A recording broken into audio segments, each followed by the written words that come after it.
ශාසනික කටයුතු කිහිපයක් සිදු වුණ පොය දවස. ඒ වගේම තමයි සංවේගීය ධනවන කරුණු මේ පොය ආශ්‍රිතව සිද්ධ වෙලා තියෙනවා.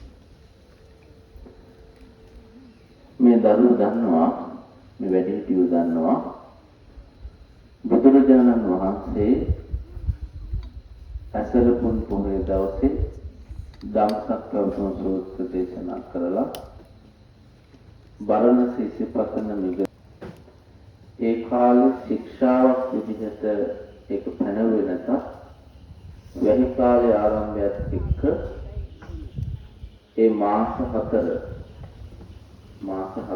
කාල සංගුහිත කිරීම පිළිවෙලකට සකස් කිරීම.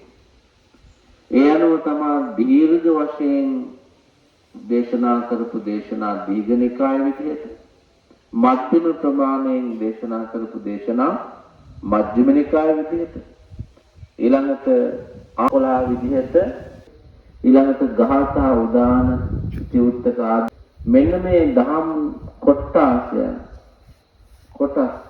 වෙන වෙනම සංඝ පරපුර වලට දුන්නා, බාර දුන්නා, ආරක්ෂා කරන්න, කටපාඩම් කරන්න, පරම්පරාවෙන් පරම්පරාවට අරගෙන යන්න.